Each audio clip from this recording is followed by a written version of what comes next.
Hi and warm welcome to the Nordic Smart Mobility Summit 2021. My name is Hanna Leffler and I'm the Trade and Invest Commissioner to Denmark. This webinar is a Team Sweden collaboration arranged by us at Business Sweden and the Swedish Embassies in the Nordics as part of our long-term work to promote Nordic collaboration and co-innovation within smart mobility and transportation. Today we are focusing on how we in the Nordics can be a global showcase for smart and sustainable mobility by accelerating our collaboration. As you can see, we have a fantastic agenda today in two parts, filled with inspirational people, companies and organizations working for a smarter, safer and more sustainable mobility future. The roundtables and panels will be moderated by Jenny Simonsen from ITS Norway. Warm welcome also to all of you. But first, I want to give the word over to our 4 Swedish ambassadors in our Nordic countries to get their perspective of Nordic collaboration towards a more sustainable future. Please, first out, Her Excellency Nicola Clase, Ambassador of Sweden to Finland. Hello, I'm Nicola Clase, the Swedish Ambassador to Finland. Today's webinar is not the start, but a continuation of Team Sweden's long-term work to promote Nordic collaboration. Earlier this year, Business Sweden arranged a webinar, The Nordic Roadmap to Recovery. The seminar highlighted important aspects regarding the recovery after the corona pandemic, with a focus on the new business landscape within the realm of smart transports. During that webinar, the Swedish Minister for Foreign Trade and Nordic Affairs, Anna Hallberg, emphasized the importance of Nordic collaboration. The overall goal of our joint Nordic Mobility Summit is to exchange experiences on sustainable transport and urban development in the Nordic region, but also to identify concrete areas for tighter cooperation. The Nordic Prime Ministers have defined a common vision that the Nordic region should be the world's most sustainable and integrated region by 2030. When pursuing such an ambitious goal, it is important to monitor progress closely and regularly, and to accelerate our collaboration to ensure that the Nordics become a global showcase for smart and sustainable mobility. The Nordic countries already are frontrunners within smart and sustainable mobility and have different strengths. Finland has been focusing quite a lot on autonomous vehicles and their potential to reduce environmental impact and the use of private cars. Several public trials have been conducted in the capital region. In addition, the Finnish government has recently passed a new Road Traffic Act, which will open its entire road network for autonomous vehicle trials. You can hear more about the current state and challenges in the afternoon if you tune in to the panel discussion, Autonomous and Secure. Thank you for your attention. Dear friends, the green transition is not only crucial for all of us, but it's also full of potential for collaboration. I'm very pleased to welcome you to this webinar to discuss this, also from the Swedish Embassy here in Norway and from our Team Sweden. Let me tell you about one area where Norway has a very unique position. It is the world's leading country in electric vehicle adoption. And next summer, the International Electric Vehicle Symposium and exhibition will be held here in Norway. But Norway also have a very high ambition for policies and industry for electrifying buses, taxis, ferries, heavy machinery and airplanes. And in addition to that, the Norwegian government aims to cut CO2 emissions in the transport sector in half by 2030. As you know, the Nordic region is already a hotbed for innovation for sustainable and digital solutions. But the question is, how do we keep this front-run position? This is a topic of today's webinar. So I really wish you a good time in search for these important answers. Thank you very much and good luck. Good morning and hello from Copenhagen and the Swedish Embassy. Addressing this Nordic Smart Mobility Summit, also I would like to emphasize the importance of the Nordic collaboration. As a matter of fact, it is more important than ever.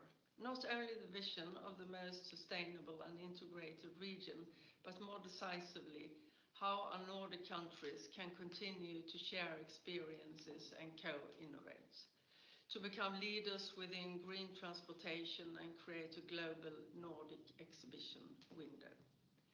A couple of weeks ago, the session of the Nordic Council was held here in Copenhagen. One of the topics was what the Nordic region can learn from the COVID crisis and how cooperation can be strengthened going forward. Cooperation in the Nordic region has, as you well know, been criticized during the pandemic, especially regarding border restrictions. However, debates during the session showed a genuine and strong will among politicians to make sure that the Nordic countries will collaborate closer in different ways in the future. I have regular meetings with companies, organizations, academia and politicians to discuss a seamless and sustainable Nordic region, including, of course, Öresundsregionen, involving free movement of people, goods and skills. And the discussions today on how far we have come and what needs to be done will be very interesting, I'm sure. Here in Denmark, electrification of transport has taken off, and the Danish government has set ambitious climate goals. These are followed by concrete infrastructure investments that aim to connect the country and ensure a green transition. Smart cities, which combine green solutions with smart mobility, including cross-border, have been identified as a key area for this development. This has paved the way for several innovative mobility projects that we will hear more about later today. Thank you. Wishing you all a fruitful and interesting day. Greetings from Iceland.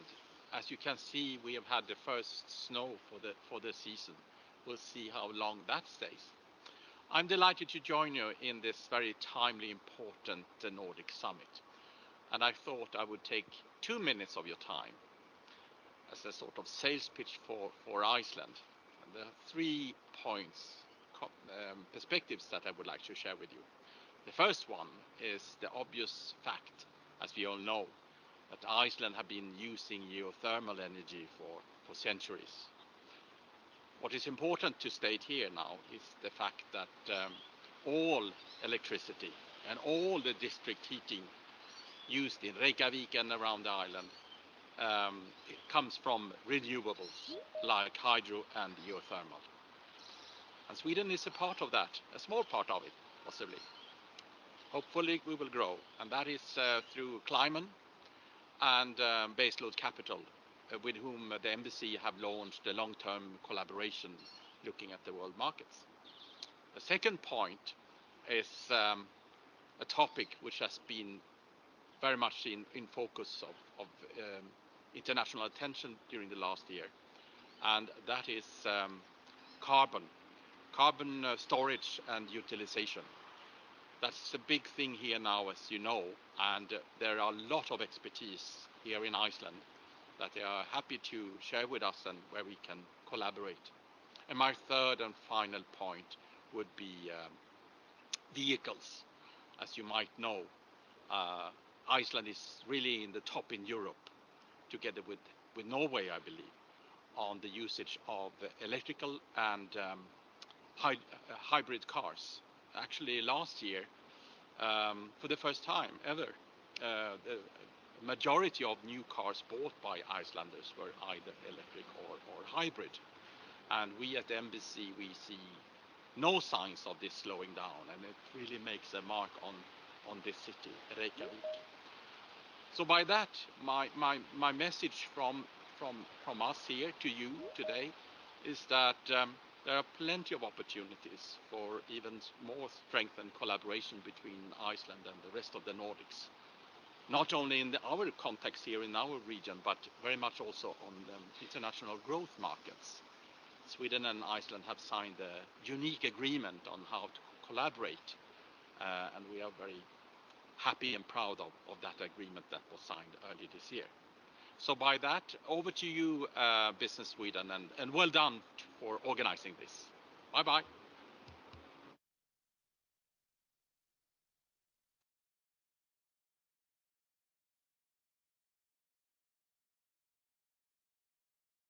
Thank you very much to our Nordic ambassadors. My name is Maximilian Richter, and I am a senior project manager at Business Sweden, based here in Helsinki.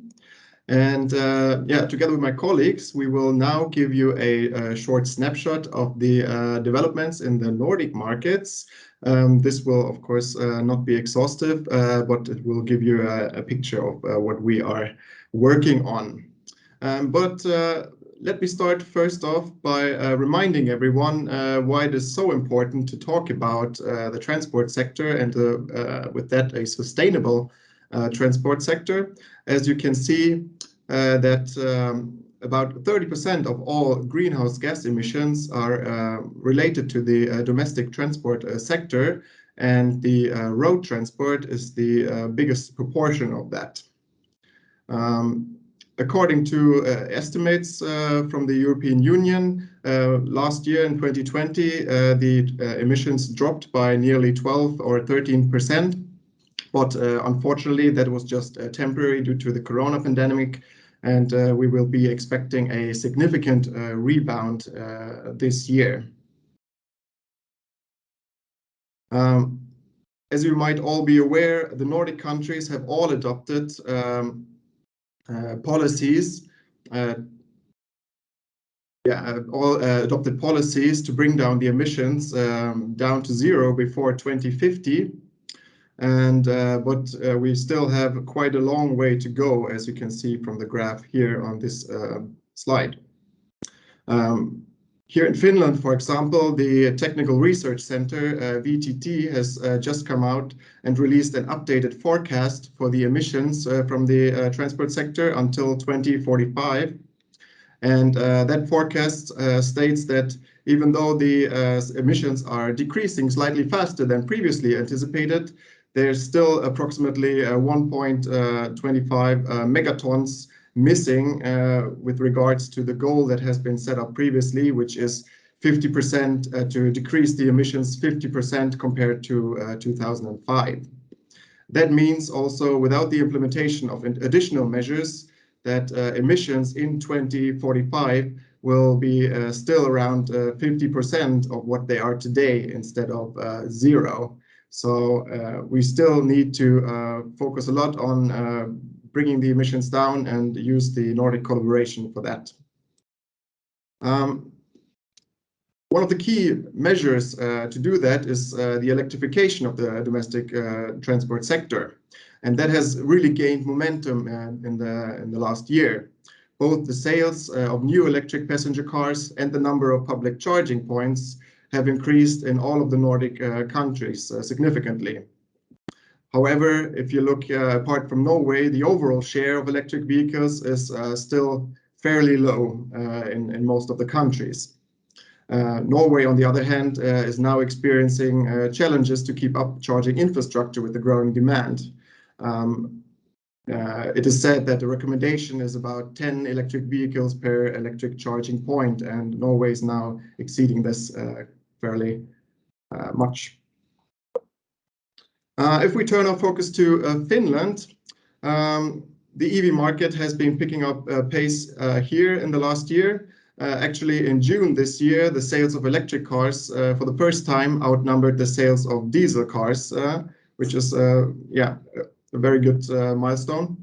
And the Finnish government also recently decided upon a change in taxation. And what they did is they now accepted electric vehicles from the car registration tax.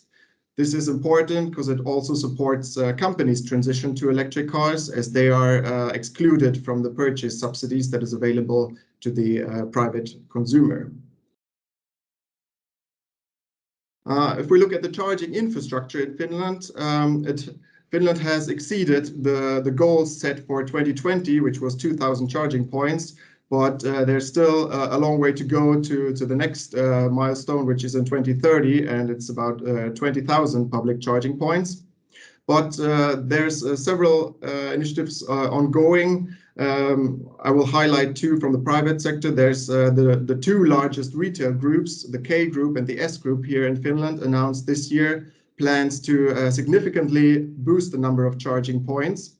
The S Group plans to build a nationwide charging point network at their ABC petrol stations. And the K Group, which already operates the largest fast charging network in Finland, also announced that they will continue to invest and focus on high power charging stations. We also have the German-owned retail chain Lidl, which also announced that they will now continue to invest in charging stations. They said that they will build electric vehicle charging stations in every new Lidl that is being built, and also during the course of the next years, they will upgrade the current infrastructure that they have at their facilities. Thank you very much from my side. That was a short snapshot from Finland. I will now hand over to my colleague in Norway, Trade and Invest Commissioner Jessica Olsson. Thank you very much. So moving on to Norway. Norway has a unicity of being the world's leading country in electric vehicle adoption. You can almost say that Norway has become a playground for electrification. The last statistics from Norway are impressive. In September, 91.5% of all cars sold in Norway were plug-in or electric. Fully electric reached just under 80%. And the goal in Norway is clear. By 2025, all new car sales should be fully electric. And Norway seems to be reaching this target ahead of the time plan. So how has Norway done it? Well, the answer is through continuous and clear, strong policies for many years, starting before the consumers demanded EVs, taxing the purchase of pollutive cars and exempt EVs. To this, Norway has invested in charging infrastructure, as Max said, across the country, although it needs further investments. Today, Norway is a market of a wide variety of EV brands and has become a testing ground for new EVs, European or global. Since about 2 years, Chinese players have entered the market, often starting their European market expansion by testing in Norway. And this is potential for Nordic collaboration. The Norwegian government aims to cut CO2 emissions in the transport sector by half in 2030. Not many years to go. Yeah, the next thing. Thank you. The next slide. And as a leading nation, for example, in maritime industry, the Norwegian government has set an ambitious goal to reduce emissions from domestic shipping and fishing vessels by half by 2030. And from 2050, the Norwegian fleet is set to be climate neutral. For urban mobility, the cities of Norway have high targets. And two examples, in Oslo, Oslo has set its climate strategy to reduce its greenhouse gas emissions by 95% until 2030, compared with 2008. And in Stavanger, they have set out to cut direct greenhouse gas emissions from transport by 80% by 2030 and by 100% by 2040. Considering city buses, the ambition in Norway is to be zero emission by 2025, not very long time to go. And this is one example of how the public purchasing power is being used and put in use for sustainability. And in addition, moving up in the air, Norway has the goal to be the first country to electrify all of its domestic flights by 2040. These are a lot of goals for cutting emissions, but the green transition within mobility is far more than individual emission targets. We need a change of behavior, and we need to be connected, autonomous, shared, and we need alternative fuels. So autonomy is closely linked to electrification, and here Norway has initiatives and concrete projects within shipping, trucks, mining, public transport, and drones in the air, but also in subsea.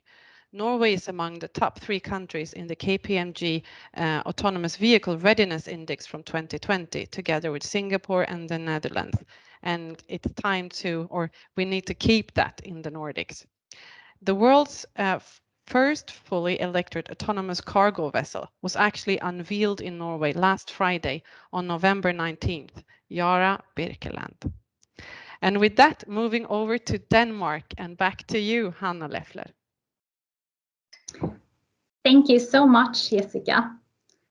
So now when it comes to Denmark, also, of course, also the EV market is picking up pace here in Denmark from low levels in 2016, 2017, as you can see, with a CAGR of 48% between 16 to 21, where actually plug-in stands for the largest growth. So what happened? In 2020, the Danish government agreed on measures towards a green transition within road transport with the ambition to reach 1 million green cars by 2030. So this agreement also included a large reduction of the registration tax when it comes to plug-in and battery cars, as well as subsidized charging fee on electricity.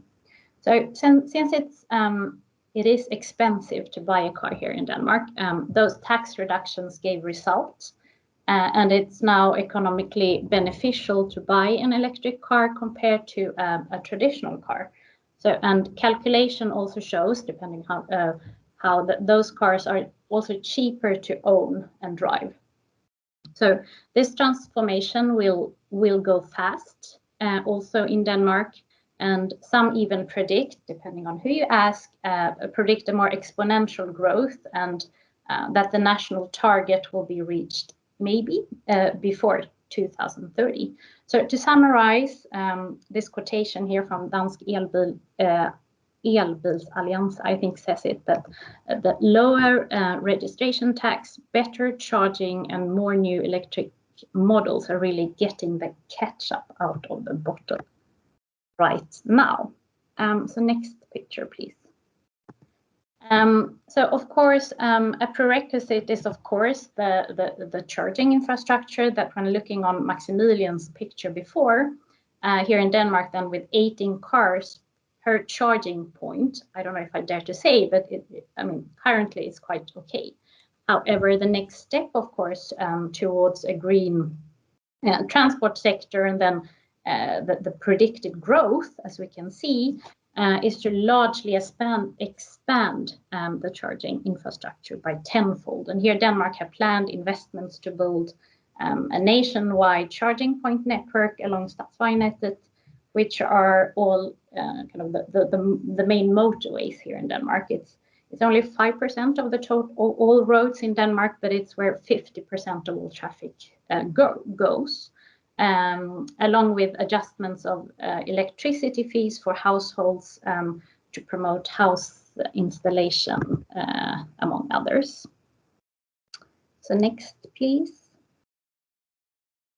Yes, I also want to put everything in a larger perspective here in Denmark, and it's the Danish government agreed this summer on a large 160 billion large infrastructure plan called Denmark Onwards, to really get things going now, including measures for road improvements to avoid future traffic jams, measures for improving and having an attractive public transport with green buses and an electrified railway, and also measures, as previously mentioned, toward the green transition to green cars and infrastructure around it. But also for more people to choose the bike here in Denmark, but also traffic safety, to mention some. So if we then go to Iceland, Iceland is a small market. I mean, if you measure in population and density. However, when it comes to electrification, it is one of the world's most interesting electric vehicle markets. If you look at Iceland, it's also one of the world's most urbanized places, with I think around 95% living in urban areas and 2/3 in Reykjavik, meaning Iceland offers an ideal prerequisites for electric mobility. And as you can see, the fleet of green cars is growing, and 64% of the newly registered cars in 2001 were either fully battery or plug-in. So next, please. Yeah, so Iceland has also scaled its public charging to meet the strong EV demand, and will now rapidly extend also their public charging network to meet the demand on highways in the city, but also especially at tourist accommodations and at popular destinations. And just interesting also to mention that Iceland, as you could see previously, has a cold climate for most of the year. So the Icelandic electric cars have the smallest range throughout the OECD region. So therefore, the Iceland requires a higher share of charging points per car than other countries. So yeah, so that was the snapshot of the current status and in Denmark and Iceland. And now I want to hand over to my colleague Martin Jönsson, Program Manager within the ecosystem here at Business Sweden within smart transportation. Please. Thank you, Hannah. Really great to hear about all these countries. So over to Sweden. And as you said earlier, Sweden is one of the leaders within the EV plug-in hybrids sales in Europe, after Norway, of course, but within Iceland and the Netherlands, one of the leaders in Europe, with 5% of the fleet right now.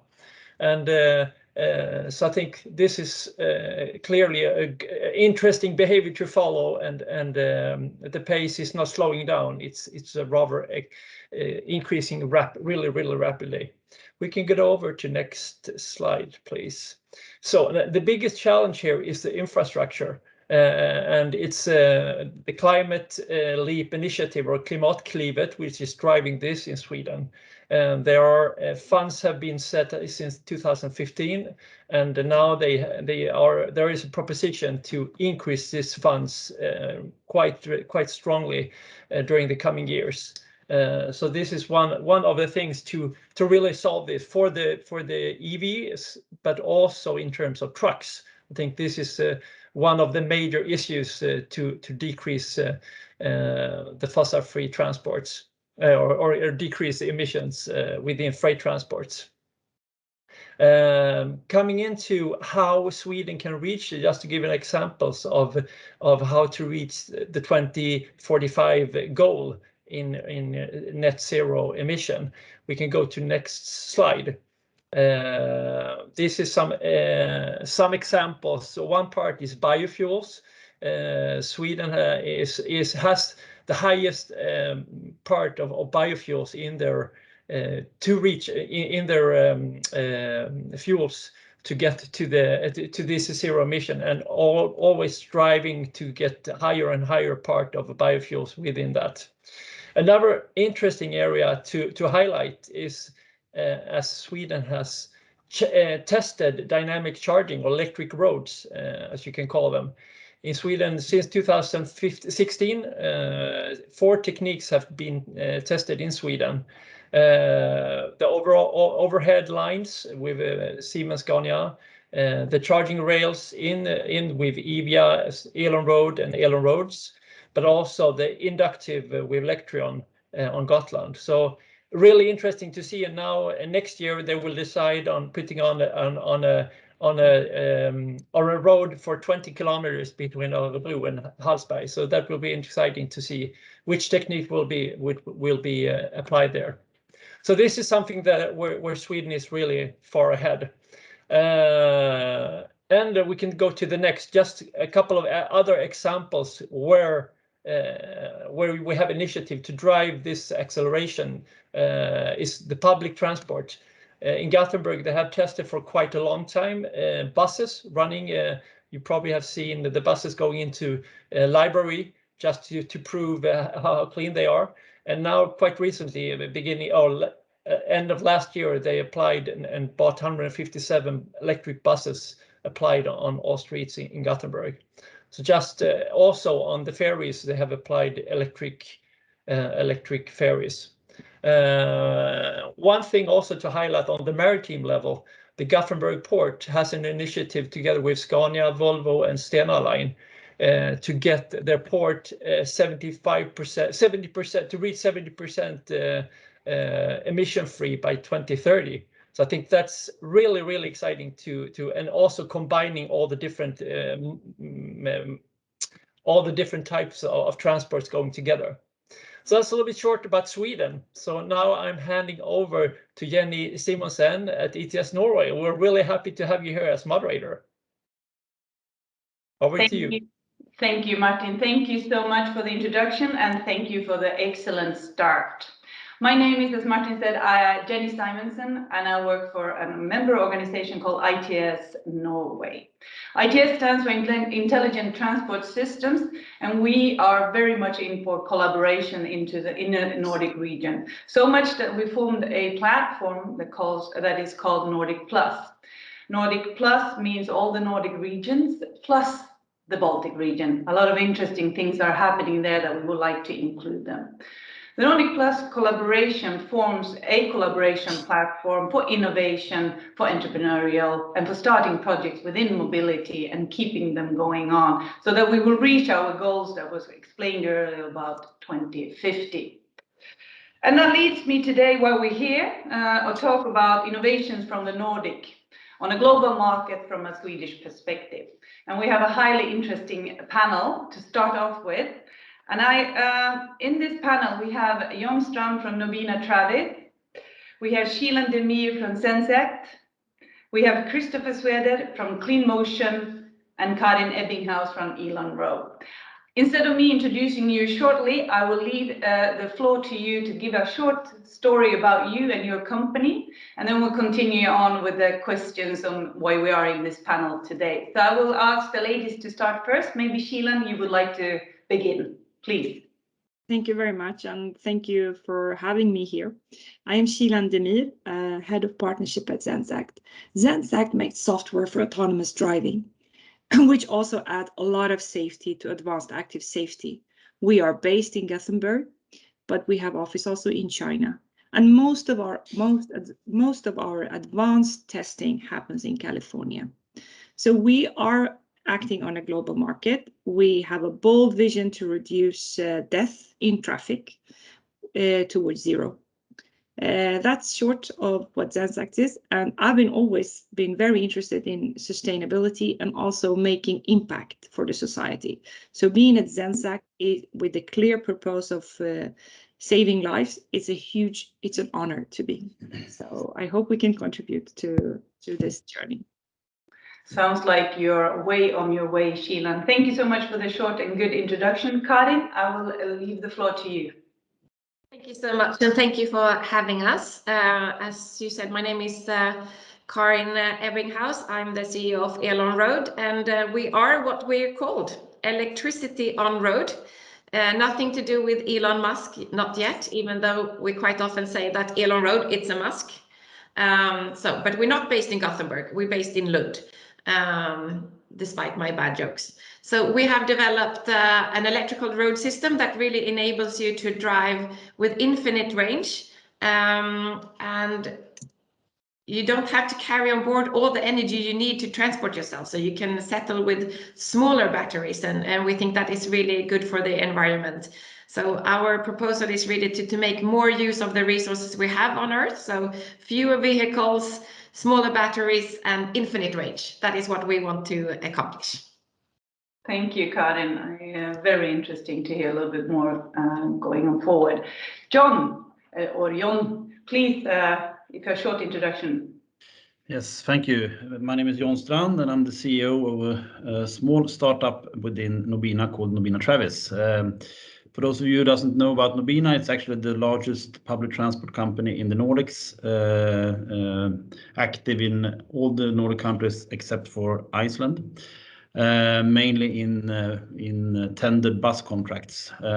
However, we have a lot of technical initiatives, and one of them are Travis, which is a mobility as a service solution, a platform, an app, where we combined all kinds of sustainable mobility into one package to the end user, truly giving the customer a first and last mile solution.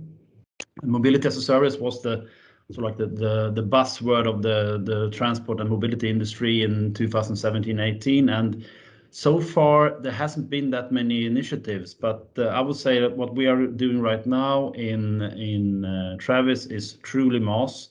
The app is downloaded more than 300,000 times. We are a digital reseller in the Stockholm area. We sell tickets for PTA, and also a lot of integrated services. And the plan is to have a Nordic launch during 22 and 23, with the overall goal to give the end user a sustainable way of using mobility and making the private car ownership obsolete. So that's what we do. Thank you, John. We will also hear you more in the afternoon panel, but when we dive deeper into math as well. So thank you for that. Christopher, please.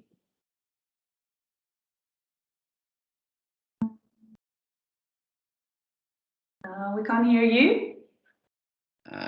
Then I'm on. Hi everyone, my name is Christopher, and I'm the commercial director at Clean Motion. And we are an electric vehicle company from Sweden, and we've been doing electric vehicles for almost 10 years. We are sort of the energy efficiency pioneers, because we believe that energy efficiency is the key to actually make truly sustainable mobility. And we are situated just outside Gothenburg, and we have a mission where we want to provide sustainable mobility solution to as many people as possible. Yeah, thank you. Thank you, Christopher. I will keep you there, so don't unmute. So it's you all mentioned sustainability as part of your business, and it's clearly that it's a big driver from you. How has that, Christopher, helped you when building and going outside and talking about the Swedish kind of a mindset? And I guess the sustainability is a big part of that. How has that helped you when you moved outside into global markets? Well, the sustainability concept has really changed over the last 10 years, especially when we're talking with people from many growing economies. In the beginning, it was, and still are in many cases, it's all about air quality. And when we look at the European and more developed economies, the sustainability part has more been driven by the talks in the media and the current UN climate work that's being done, and really highlighting what is needed. Thank you, Christopher. Shilan, you mentioned testing and in California, and how do they perceive the Swedish brand when going over there? And what have you learned, and what have you brought back in order to keep building Zenseact as a company? Actually, we have what is happening at Zenseact and what we do in California. We're just in the beginning of that, but we have been working together with, we work very closely with Volvo Cars in this first product to the market. And Volvo Cars are a very good example of Nordic model and Nordic collaboration. So it is helping us a lot, and the interest for our company is huge. And what we used to say that Previously, when the car left the factory, it started to become old. But with what is happening and what Volvo is leading right now, to making actually the car to be modern every day and updated and safe and sustainable step every day. So we are part of that journey. And being in California, which is actually also very much leading the electrical transportation and are trying to be in the lead in US, is a good place to be. And our software makes the car to be new for every day. So it's not old when it leaves the factory. It's opposite. It actually becomes newer and newer, and also changing mentality of actually to going into another way of seeing both private cars, but also mobility and going forward.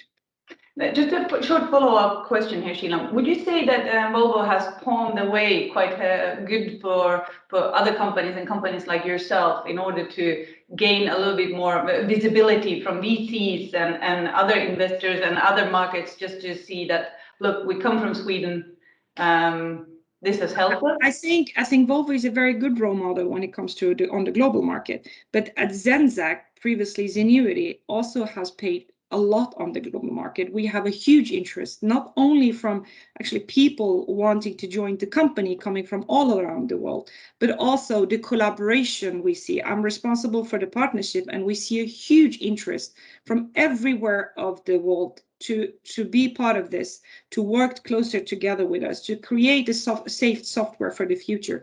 So Volvo has been very good door opener for the market globally, but also the presence we did and the heritage we have coming into safety is a huge interest for putting Gothenburg on the map in our field. Thank you, Sheila. Karin, electric road that you're talking about is very important. How has the collaboration with other Nordic countries helped you in your innovation and moving forward? Well, I think that for a small company or a small country, we need collaboration to sort of appear larger and also attract a bigger customers and markets.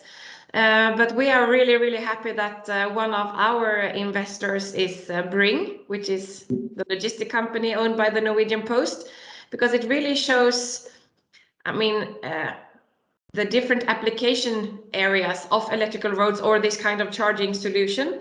And we work closely with them and then are installing our first project in Trondheim in Q1. So for us, of course, having a Nordic perspective is really important to be able to take the next step into the rest of the world. How do you see the differences in regulatory roles when it comes to building the future electric roads? Of course, it's different in different countries, but I think that it's important to find not the standardization, but if you have a common vision, then you will also find solution. I mean, regulations are created by people. It's not the nature of law. It's something that we have created, and if we want to achieve something, we can also change regulations to be able to achieve that. And I know that in Sweden they are looking into what kind of regulations that need to be adopted and amended in order to implement electrical roads. And I also know that both Denmark, Norway, and Finland, I had a discussion with Finland this morning, are looking into what Sweden are doing, so we can learn from each other, and build on experiences and previous pilots. And there I would say that Sweden has taken a leading role in looking in, as Martin said, 4 different pilots to really learn and gain knowledge what we can build on for the next steps.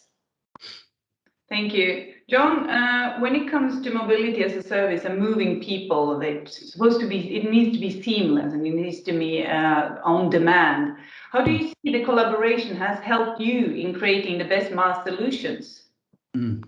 Well, what we're trying to do is actually collaborating with international or national partners that has a high technical standard in their APIs and technical solutions. So in that respect, it's more difficult for us to cooperate with, for instance, a smaller bicycle scheme in a city, in a country, than maybe to cooperate with the likes of Voi or Tier or something like that. So that's been helpful. Also, our position as the biggest public transport company in the Nordics helps us because we have all the connections and relationships already with the PTAs. Having said that, the PTA market, the public transport authorities, is a monopoly-driven market, and the market varies through country to country, and we can see that, for instance, in Sweden and Finland it's quite open, while in Norway and Denmark the markets are quite closed, which is a hurdle for us if we want to be able to move into those markets. We see the public transport as the absolute foundation in any sustainable mobility system. So it's key for us to be able to integrate with public transport in all the interesting markets for us. But do you see now, maybe it's bad to say that the COVID situation has created an opportunity because people travel less, and all the reports show from the PTAs around the Nordic region that we use the buses, the transport systems less, but we use them less regularly as we did before. Do you see this as an opportunity, or do you see this as a working together with the PTAs more? Let me put this more clearly. Yeah, first of all, I think it's a bit early to say that this is the new travel pattern that we will see in the future. We still are slightly in the pandemic, and especially in some of the Nordic countries. So I think it's a bit early. What we do see is that the customer base tend to use other modes of mobility. For instance, the micromobility, which I always think has been a really important complement to the public transport, has gained market shares during the pandemic, as it is a very sort of like personalized way of traveling. So we're trying to offer the best mobility package, trying to be multimodal to the customer. If that will be the thing for the future, that the public transport will lose market shares and micromobility and taxi and car share will gain market shares, I don't know. I don't think so, because public transport is still the best way to have a real big mass transit solution. However, having said that, all the first and last mile solutions as micromobility, car sharing, etc., are key to get this sustainable ecosystem. Thank you, John, for a very good answer on that one. Shilan and Christopher, why Gothenburg? Shilan, you're based on the Lindholm Science Park, and Christopher, I didn't get that, but you're in Gothenburg. So why to Gothenburg, and why to Sweden? Why do companies come to the ecosystem to Sweden? What do they learn from you? Maybe Shilan first. Well, it's a good question. I think this is not something that just happens now. It has also been thanks to the Swedish plan and the strategy to actually make Lindholm and Science Park and Gothenburg as a huge hub for innovation. So this is not something that just happened overnight. We have seen the strategy toward this for a couple of years or decades back. And I think the heritage from being an automotive center with Volvo Cars here, Volvo AB here, but also the connections to Geely. China sees Gothenburg as a huge interest for innovation, and the collaborations we have is fantastic. So we can be a part of a neutral place for both China and looking into innovation, but also for other like US and other ones. I actually have heard that there is a plan for making Lindholmen as the Silicon Valley of Europe. So it's a quite ambitious things to think of. And I am quite sure that that is what we are seeing right now, the development that is ongoing. So it's good. It's a good place to be. Thank you. And Christopher, do you share Shilan's thoughts, and do you have any other? Yes, and I think as being born and raised in the north of Sweden, I think there's something within the Gothenburg community. There's something that you see, especially from the students graduating from Chalmers, it's all about mobility in some way. So I think that is a key part why a lot of students graduate with the idea of working within the mobility. And I mean,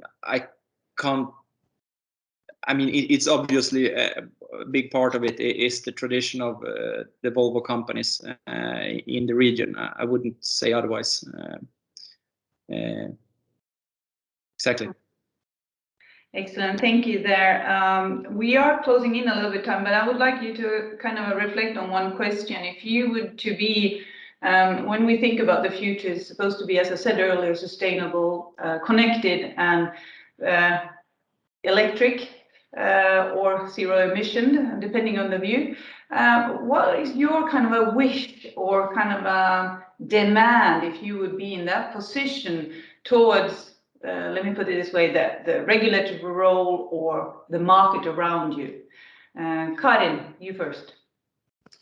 No, but I think we are in a great position, and I think that sessions like this, it's good with physical locations like Lindholmen or others to be able to meet, but also to have digital platforms and meetings to share ideas and educate each other. And I think that here in the Nordics, we've had a great emphasis on science and engineering. And even though I'm not an engineer myself, I used to be a lawyer, I really see that when you have a lot of engineers, you will also have a lot of sustainability and technology driving the futures. I think that still emphasizing and giving even more funding to education, that will be the key for our success going forward.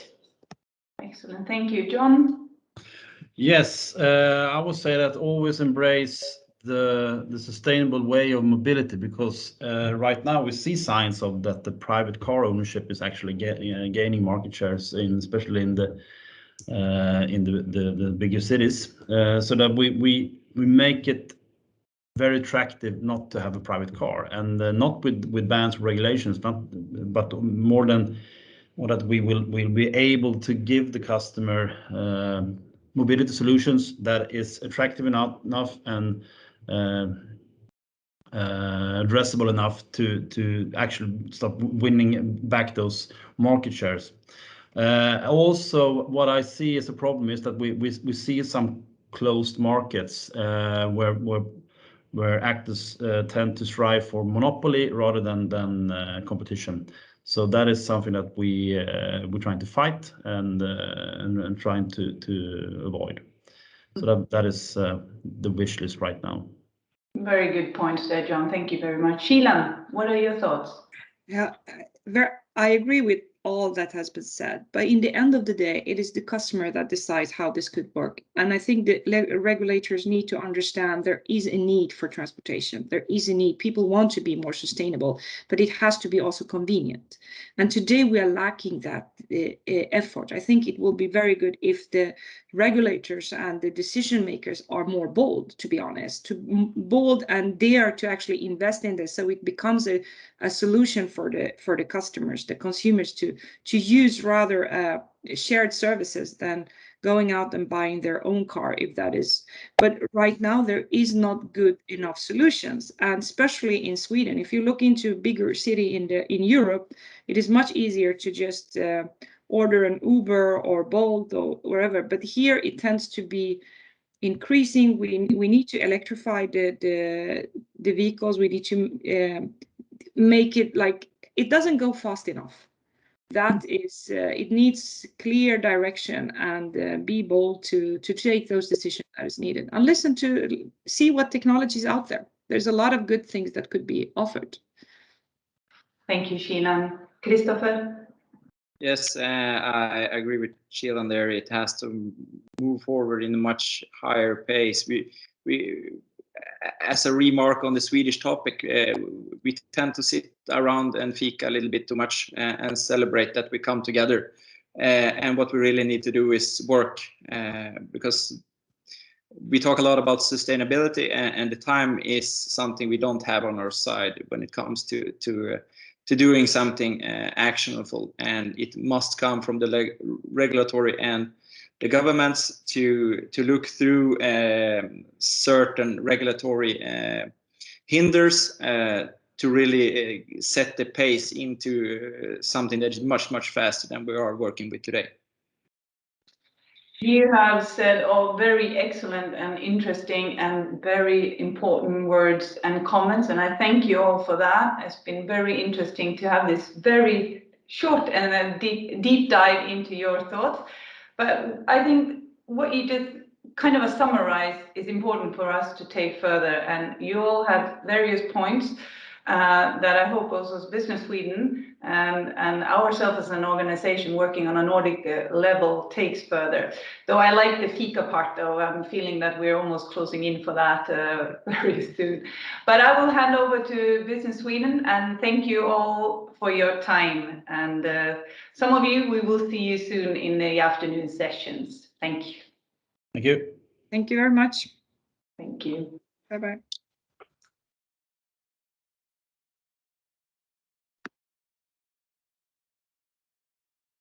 And I hope there was someone from Business Sweden that was gonna take over. If not, I will conclude this here, and we will continue at 1 o'clock with 3 more interesting sessions. And I think maybe there's a colleague of mine now saying, or someone from Business Sweden, so I don't say something wrong.